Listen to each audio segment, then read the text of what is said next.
பாட வச்சது மட்டும் இல்லாமல் அவ்வளோ தூரம் அதை இன்னமும் சொல்லுவார். அவர் இப்படியே தான் பார்ப்பார் இப்பயும். அப்போ எப்படா நீ பாவண்டா, அதுவும் எல்லாத்தையும் கேட்பாரு. என்னை பாட வச்சது மட்டும் இல்லாமல் பாட்டு வந்தது மட்டும் இல்லாமல், அவன் என்னடா பண்ணுறான், என்னடா திடீர்னு கல்யாணம்லாம் பண்ணிட்டான், காசும் இல்லை, ரொம்ப கஷ்டவாளி பையன், எப்படா அந்த புள்ள அவனை நம்பி வந்தது, சாப்பாட்டுக்கே வழி இல்லாமல் இருந்தானடா.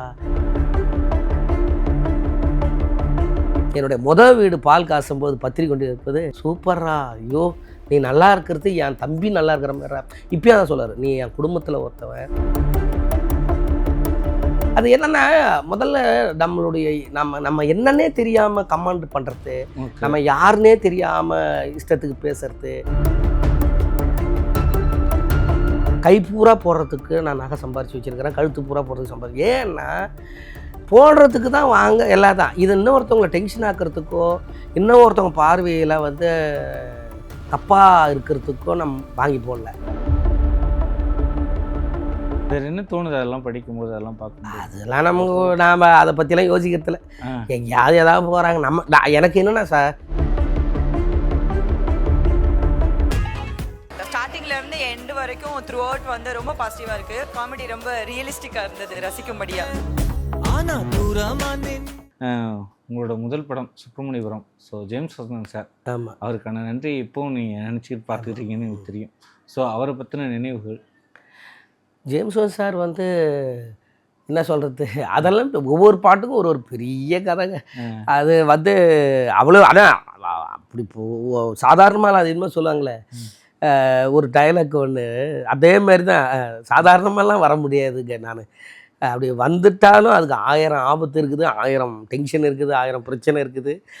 அதெல்லாம் கடந்து வர்றதுக்கே போதும் ஆகுது. அதுமாரி அந்த பாட்டுமே ஃபஸ்ட்டு வேறு சிங்கர்ஸு தான் அது பாடுறதுக்கு ரெடி பண்ணி பக்காவாக இருந்தது. அது ஏதோ வந்தது. அப்புறம் நம்ம பாடின உடனே கடைசியில் படத்தில் அந்த பாட்டு வேணான்ற மாதிரி முடிவு போயிடுச்சான். வேணாம், தேவையில்லை, அதுக்கு அந்த படத்தில் அதில் வாய்ஸ் வரும்னு அவசியம் இல்லை, அது நார்மலாக ஒரு மியூசிக் போட்டால் கூட போதும். ஏன்னா அது ஒரு திருவிழா, சும்மா அப்படியே வாட்சிக்கிட்டே போகிறாங்க, ஹீரோ ஹீரோயினை பார்க்குறாங்க, அவ்வளோதான். இதுக்கு போயிட்டு எதுக்கு பாட்டலாம் அப்படிங்கிற மாதிரி தான் ஒரு சுச்சுவேஷன். லாஸ்ட்டில் எடுத்துடலான்ட்டாங்களாம் வாய்ஸ் வேணான்னு. அப்புறம் போராடி இல்லைங்க, இப்போ அவர் பயங்கரமாக சொல்லியிருக்காரு, அவர் ரொம்ப கஷ்டவாளி காட்டுங்க, ஒரு 500 ரூபாயை கொடுத்தா திரும்பி பார்த்தாங்க, அவ்வளோ பாவம், ரொம்ப ஏழை பையன், ரொம்ப கஷ்ட பையன், அவனுக்கு கொடுக்கலாங்க, அதனால அவனுக்கு ஒரு வாய்ப்பு கிடைக்கட்டுங்க அப்படின்னு. இல்லை அப்படிலாம் பாருங்கள், நமக்காக ஒருத்தவங்க அவ்வளோ தூரம் போராடிருக்காங்க பாருங்கள். பாட வச்சது மட்டும் இல்லாமல் அவ்வளோ தூரம், அதை இன்னமும் சொல்லுவார். அவர் இப்படியே தான் பார்ப்பார் இப்பயும். அப்போ எப்படா நீ பாவண்டா, அதுவும் எல்லாத்தையும் கேட்பாரு. என்னை பாட வச்சது மட்டும் இல்லாமல் பாட்டு வந்தது மட்டும் இல்லாமல், அவன் என்னடா பண்ணுறான், என்னடா திடீர்னு கல்யாணம்லாம் பண்ணிட்டான், காசும் இல்லை, ரொம்ப கஷ்டவாளி பையன், எப்படா அந்த புள்ள அவனை நம்பி வந்தது, சாப்பாட்டுக்கே வழி இல்லாமல் இருந்தானடா அப்படின்னு. அப்புறம் கூட இருந்த நண்பர்கள்லாம் சொல்லியிருக்காங்க, இல்லை சார் கொஞ்சம் கச்சேரிக்கெலாம் இப்போ போகிறான், ஓரளவுக்கு வாய்ப்பெல்லாம் கிடைக்கிது, அதை வச்சு போகிறான் சார் அப்படின்ட்டு. அதுக்கப்புறம் அவர் என்னுடைய முதல் வீடு பால் காசும்போது பத்திரிக்கை கொண்டு இருப்பது, நீ தான் கல்யாணம் பண்ணிட்டே, என்னடா பத்திரிக்கைலாம் எடுத்து வரேன்னாரு. இல்லை சார், என்னடா காது குத்தாடா ஏதாவது குழந்தைங்க, இல்லை சார். வேறு என்னடா எதுக்குடா பத்திரிக்கை சார், வீடு வாடகை வீட்டுக்கெல்லாமடா பத்திரிக்கை அடிச்சிக்கிற அப்படின்னாரு. வாடகை வீட்டுக்கு இல்லை சார், சும்மா ஒன்று, எப்படா அப்படின்னாரு. அவருக்கு என்னென்னா ஆச்சரியம், ரொம்ப கஷ்டவாளி, ரொம்ப பசி பட்டினிமாக வந்தான், எப்படா என்னடா இது 2 வருஷத்தில் ஒன்றுமே புரியலடான்னு. இல்லை சார் எனக்கும் தெரியல சார், ஏதோ ஒன்று ரெடி பண்ணிட்டேன் சார். சூப்பர்ரா, ஐயோ நீ நல்லா இருக்கிறது என் தம்பி நல்லா இருக்கிற மாதிரிடா. இப்பயும் தான் சொல்லுவார், நீ என் குடும்பத்தில் ஒருத்தவன், எனக்கு ஒரு தம்பி இருந்தால் என்ன நினைப்பேனோ நான் அதான். இப்பயும் மெசேஜில் சொல்லுவார், நீ எனக்கு தம்பிடா அப்படிம்பாரு. அது ஏன்னா அவர் கண்ணால் பார்த்தார், என் வாழ்க்கையை பார்த்தாரு. பசு காசு இல்லாமல் நான் எப்படி அங்கே போய் நின்னேன், எப்படி போனேன், என்னுடைய சட்டை ட்ரெஸ் எல்லாம் பார்த்துட்டு அவர் ஒரு மாதிரி ஃபீல் பண்ணிட்டார். அப்படிலாம் என்னை பார்த்துட்டு அந்த வீடுன்னு அவர் தான் முதல்ல எனக்கு ரிப்பன் கட் பண்ணி ஓப்பன் பண்ணி வச்சார் வீடு. அப்புறம் ரொம்ப சந்தோஷமாயிட்டார் நிறைய விஷயத்தில். அப்புறம் பயங்கர ஹாப்பி ஆகிட்டார் நிறைய விஷயங்களில். அப்படி தனக்கு ஒரு வாய்ப்பு கொடுக்கணுன்றத மட்டும் நிறுத்தாமல் அந்த வாய்ப்பையும் கொடுத்து அந்த பாட்டை படத்தில் வரவும் வச்சு திரும்ப வந்து நான் நல்லா இருக்கணுங்கிறதுக்காக நிறைய இடத்துல போய் இன்னொன்று அவர் தான் சொன்னார், எல்லாரையும் போய் வாய்ப்பு கேளு, எல்லாத்தையும் போயிட்டு இதுக்கு விட்டுறாத, ஏன்னா இந்த காலகட்டத்தில் வாய்ப்புங்கிறது ரொம்ப கஷ்டம். நீ என்ன பண்ணு, ஒரு சிடியில் ஒரு 10-20 சிடி எம்டி சிடி வாங்கிக்க, அதில் இந்த பாட்டை மதுரைக்குழுங்க மட்டும் தனியாக ரெக்கார்ட் பண்ணிக்க, அதில் உன் பேரும் உன் ஃபோன் நம்பர் எழுதி எல்லா இசையமைப்பாளரையும் போய் பார்த்து கொடு.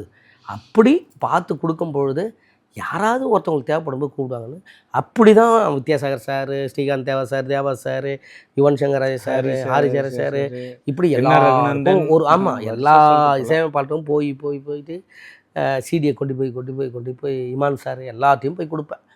நான் வந்து ஆக்சுவலாக வேணாம் கொம்பன் வரைக்கும் ஸ்டுடியோ போய் வாய்ப்பு கேட்பேன். வேணாம் மச்சான் வேணாம் வரைக்கும் வாய்ப்பு கேட்பேன், போய் வாய்ப்பு கேட்டிருக்கேன்.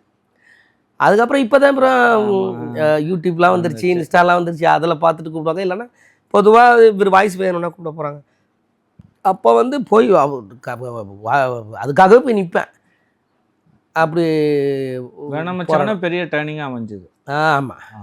ஜேம்ஸ் வந்தன் சார் கேட்ட அதே கேள்வி நானும் கேட்க ஆசைப்பட்றேன். அவ்வளோ கஷ்டத்தில் இருக்கும்போது உங்களை நம்பி எப்படி வந்தாங்க? வீட்லையா? ஆமாம். இப்போ யோசிக்கிறாங்க, ஏன்டா வந்து கூப்பிட்டு கேட்டுருட்டுமா? கேளுங்க. இல்லை அதுவும் யாராருக்கு யார் தலையெழுத்தா தானே.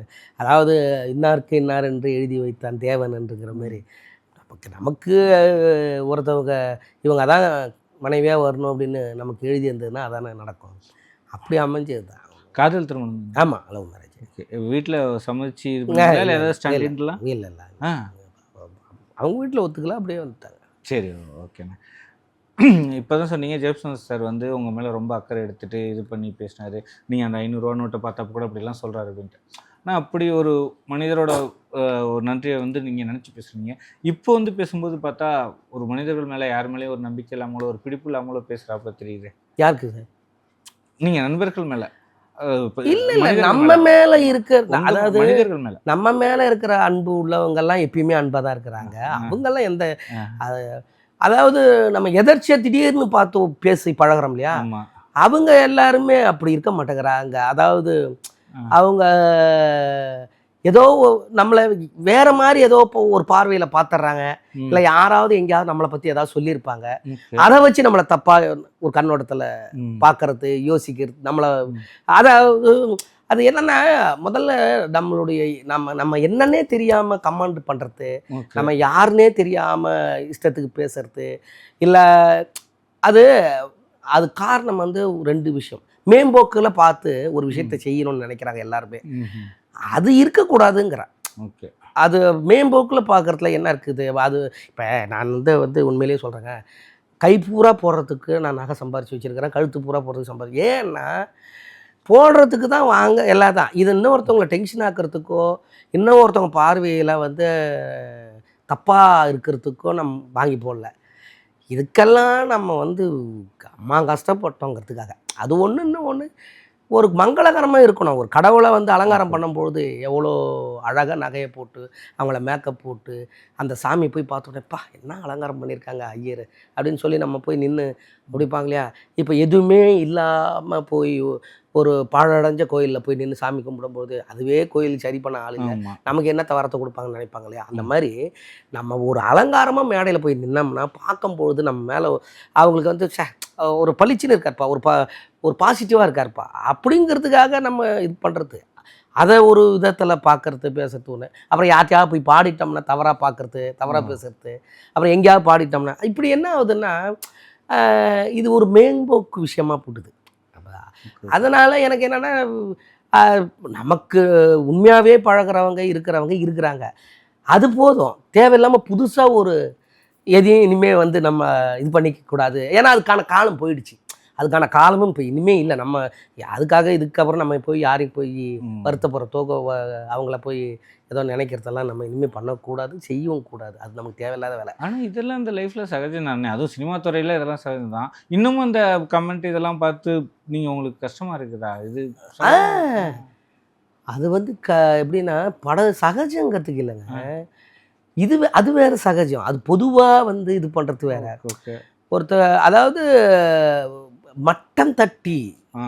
பண்ணும்பொழுது அது என்ன ஆகும்னாக்க, அதுக்கு முன்னாடியே தெரியலையம்மா அப்பா எதுவுமே தெரியாதப்பெல்லாம் ஒன்றும் சொல்லலை. இப்போ ஒன்று பண்ணால் மட்டும் அது மட்டம் தட்டுறதுங்கிறது வந்து அது அப்போ அது என்னென்னா, இப்போ இந்த உலகம் வந்து ஏதோ ஒன்று இயங்குது அவ்வளோதாங்கிற மாதிரி போகுது. வேற என்ன தோணுது அதெல்லாம் படிக்கும்போது, அதெல்லாம் பார்க்கும்போது? அதெல்லாம் நாம் அதை பற்றிலாம் யோசிக்கிறதில்ல. எங்கேயாவது ஏதாவது போகிறாங்க. எனக்கு என்னென்னா சார், அமைதியாக இருக்கணும்னு ஆசைப்பட்றேன். போனோமா பாடினோமா அமைதியாக இருப்போம்டா சாமி அப்படின்னு. சரிண்ணே.